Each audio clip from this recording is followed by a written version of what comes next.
Ex-wife wants closure years after leaving me, but I moved on and planned to ghost her. I 32 male met Sarah, 30 female, in grade school in our small town. She was my first everything: girlfriend, love, and eventually wife. We both went to college together, and after I graduated, we got married when I was 23 and she was 21. Sarah was still finishing her degree, and I worked hard to support both of us while she completed her studies. When she got her first job, I was so proud of her. It felt like all our sacrifices and hard work were paying off, and I thought we were on our way to building a life together. For 2 years, everything seemed fine, or at least I thought so. Then one day, I came home from work and found her packing a bag. She sat me down and told me she had been having an affair with a coworker. I was completely oblivious. She was crying and apologetic. She said she loved me, but she was in love with the coworker, and they had this chemistry and a deep connection, and that she never felt this level of excitement and attachment with me. At the same time, she seemed to be really apologetic and acted very guilty. She moved in with the coworker that night. Sarah made the divorce as quick and easy as possible. She didn't contest anything and took almost nothing. In the state we lived in, you can get a divorce in 10 days if there aren't any children involved. We filed the papers ourselves. No lawyers. Couldn't afford one. After it was final, she asked if we could be friends, and I'm ashamed to say that I just broke down and sobbed like a baby in front of her, said nothing, and left. At that point, she was 23 and I was 25. A couple of years later, in early 2020, while riding out COVID in my hometown, my mom casually mentioned that Sarah had married the guy she left me for. Apparently, Sarah's parents and mine had talked about it since they're longtime friends, and Sarah's parents were hesitant about the marriage but supported her. Hearing that stung. I had done everything I could to move on, but knowing she had married her affair partner felt like reopening the wound. I told my mom as kindly as I could that I didn't want to hear about Sarah anymore. She understood and never brought her up again. I was broken and depressed at first, but I went to see a therapist and got on some meds. I got some certifications, and through a friend from college, I got an interview with a global consulting company. My friend was married and he couldn't do the amount of travel that the job required, so he pushed hard for me to get the position. I started traveling around the world and pretty much worked all the time at first. On any given day, I was either in the gym, working, or having a virtual therapy session at 3 a.m. I was a dull boy. I got into incredible shape, thanks to lifting and running. Eventually, I got a long-term project in Romania and was able to meet and have relationships with women. Fast forward a few years. Recently, I had a few weeks of vacation saved up, and I wanted to spend Christmas in Reykjavik, Iceland. I went to my parents' place in my hometown for Thanksgiving with my sister and brother. Last Thursday, I was at the local independent drugstore in what passes for downtown in my hometown. It has a lunch counter like an old-fashioned drugstore. I got a cup of coffee and sat down at the counter drinking it when Sarah sat down beside me and said hello. She was super nervous and red in the face. I was shocked and I just sat there looking at her. I was exploding inside, but I kept my cool outwardly. She was still beautiful. She was actually very fit herself and had lost her baby face and became maybe even more beautiful. She started off by apologizing for the way she ended our marriage. I told her she had already apologized, like, 100 times when she dumped me, but she insisted that she was young and stupid. And over time, she realized how much she had hurt me. She wanted to meet me later in a less crowded spot with fewer spies. Small town, remember? I shook my head no and told her frankly that I didn't see what I could possibly get out of meeting with her again. That kind of took the wind out of her sails and she kind of deflated. She admitted that it was probably more for her than for me. She said that I'd get closure, not only for how she ended things, but for the kind of person she was back then. She wanted to tell me about how she'd changed and what she'd learned about herself and what real love is. She wanted me to see that the person she became is someone that I could respect and maybe be friends with again. I wanted to get the hell out of there, so I just told her I'd think about it. She gave me her number and I went home. Apparently, my mother and sister had already heard about it from Sarah's mom. So I'm a big dumb victim of some kind of big dumb Hallmark Christmas movie hit job. My sister, 29 female, and my mom, 55 female, told me that they kept up with Sarah since our divorce and they know that she's changed and that I should hear her out. My dad, 56 male, just shook his head and walked off. My brother, 22 male, thought all of this was hilarious. I asked if he wanted to chime in, and he just shrugged his shoulders and said that since Sarah and I knew each other from when we were kids, I should at least hear her out just to keep the peace between our families since we live in a small town. Personally, I do think that her family would feel insulted if I didn't at least talk with her. I know for a fact that she's living with her parents now, so it seems like her life completely crapped to the bed. I'd kind of like to get the gory details as maybe a form of but it's all behind me now and I think it would all just make me sad. I guess I'm a better man now that I'm more mature, more wealthy, and fitter than I was when I was with her, but I'm still the same guy that she didn't have chemistry or connection with back in the day. So I think whatever comes out of her mouth would be BS. I think she's probably a dragon cosplaying as a princess and wants me to be her white knight. F that. My mom and sister are pushing hard for me to meet her, and my mom says that she's afraid if I don't at least hear Sarah out, that Sarah's mom will resent her and make her social life more complicated. Let me make it clear that I have no intention of getting back with Sarah. Sarah is very beautiful, but so are the women in Romania, Iceland, and elsewhere, and they have the added bonus of not breaking my heart. I'm interested in going just to hear about what happened to her after she dumped me and to smooth things over for my folks. What do you think, Reddit? Should I go? I kind of want to. Talk me down off the ledge. Would I be the equal if I ghosted my ex-wife? Personally, OP, I don't think you need to go. I don't think you should go. If you're just doing it to get some sort of one-up feeling or something like that, do you really need it?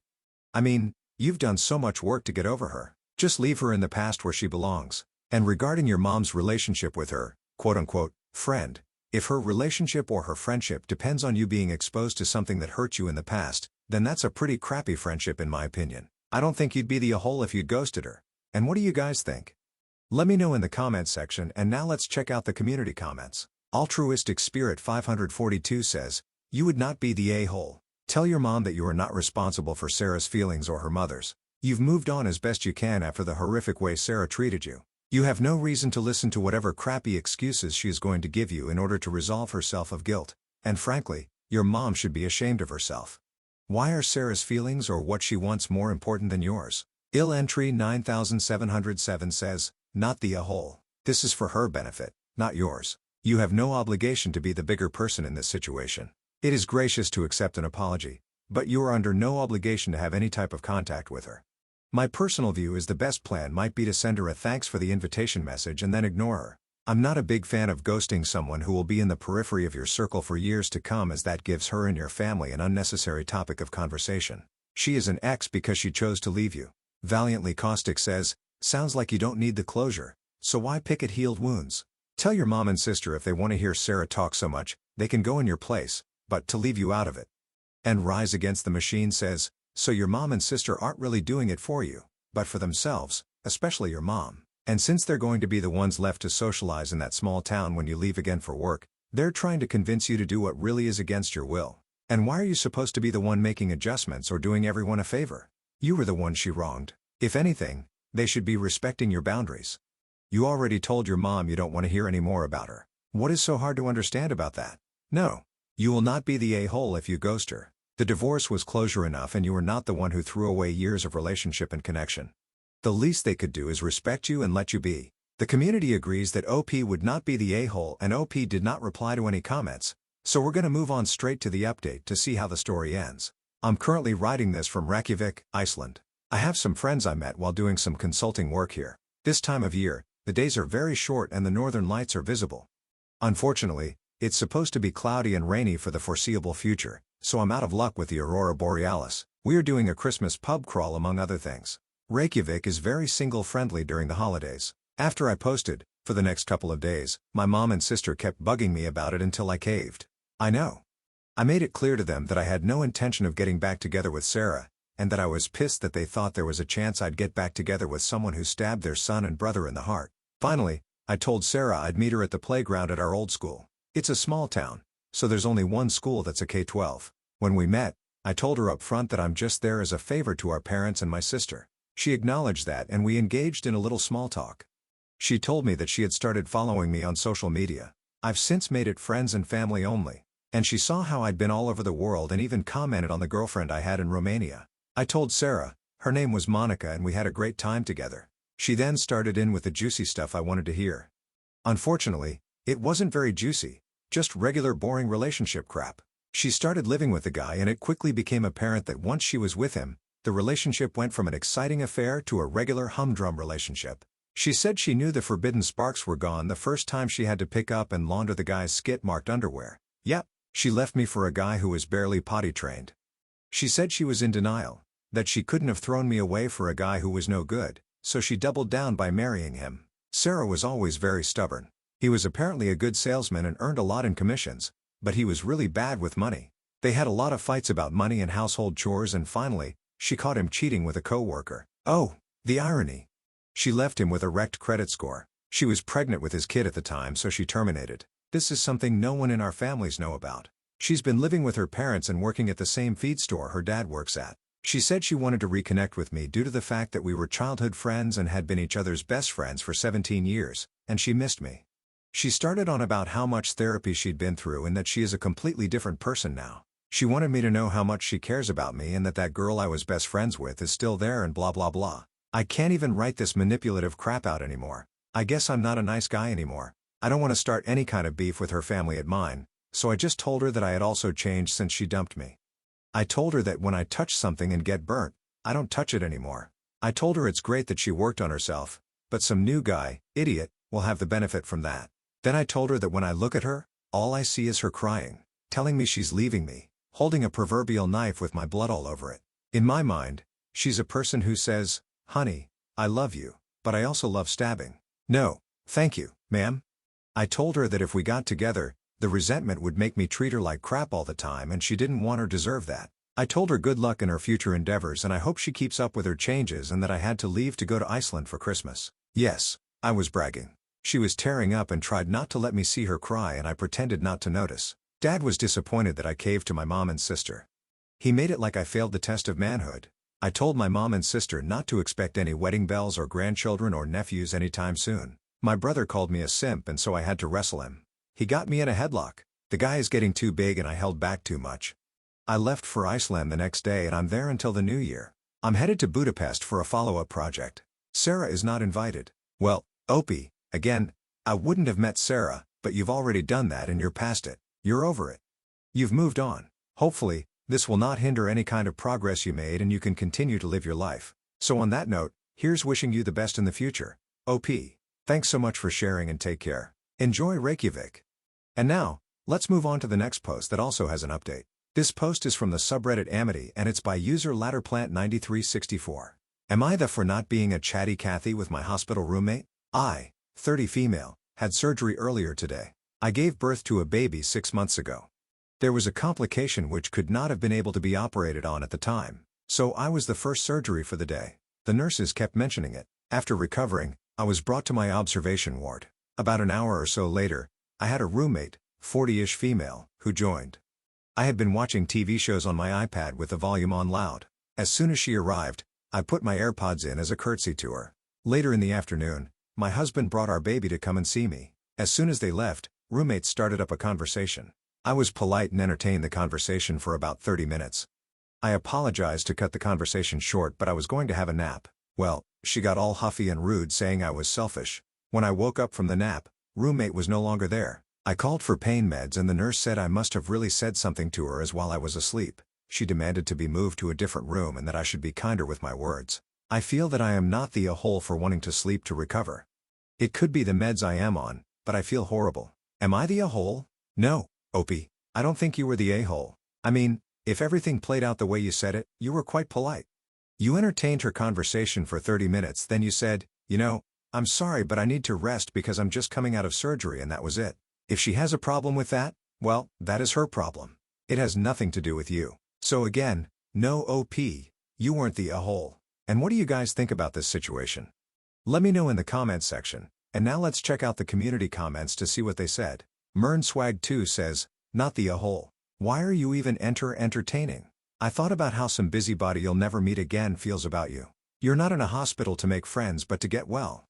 Ignore the nurse as well. She had one side of the story from the victim who probably painted you as the a-hole. Economy Card 310 says, "Not the a-hole. Taken a hospital here. Both the complaining roommate and the nurse are a-holes." Unless that nurse was joking, she was out of line. As for the roommate, who does she think you are? Her entertainment coordinator? You're in a hospital because you're ill. You need rest and meds, not some nagging pain in the ass yapping in your ear. This is why private rooms in all hospitals should be a thing. You had every right to take a nap, and as far as I can see, you were polite about it. You gave them half an hour and then apologized and said, "You need it rest. After surgery and anesthesia, this is necessary. Don't give this another thought." And Cinnamon Girl 73 says, "Not the as a retired registered nurse, firstly, wanting to sleep after surgery is normal, and the exhaustion you feel can be erratic. Secondly, they shouldn't have said anything to you about her having a fit over the fact she didn't have anyone to talk to. It's not your responsibility to keep her entertained. And they told you to be kinder with your words? Report that nurse to your patient advocate, or you could simply confront her and say, I don't appreciate being told to be kinder with my words as I was tired and in pain. I didn't say or do anything unkind, and you should probably have the entire story before you reprimand me, which in and of itself is unacceptable as I'm an adult. I'm within my right to not want to speak to anyone while recovering. Well, the community clearly agrees that Opie is not the a-hole and that it's not her responsibility to entertain anybody. So now, let's move on to the update to see how this story ends. I am in a private hospital. For my admission, I did request a private room, but it is not always guaranteed. Yesterday and today were the last days for elective surgery. To my surprise, an old classmate works in the recovery ward and didn't want to freak me out yesterday by visiting. She texted me saying she saw my name and then me in the ward yesterday. This morning, she came by before she started her shift. We had a lovely conversation and she got to meet my little one as my in-laws came by to visit as they are babysitting him. It was a wonderful silver lining as I hadn't seen my classmate for about 6 years. Turns out, the former roommate was never meant to be put in a room with me as there is a lot of empty rooms. My new morning nurse said that the former roommate was still complaining about me a whole lot more. She was doing laps up and down the ward and made comments to my mother-in-law about how rude I am as they were leaving. Mother-in-law told her to shut up and focus on her own recovery instead of worrying about other people. I get discharged tomorrow morning, so I am trying to rest up before I am back with my little family. Well, OP, I think this is a good update. And mother-in-law for the win. Shut up and focus on your own recovery.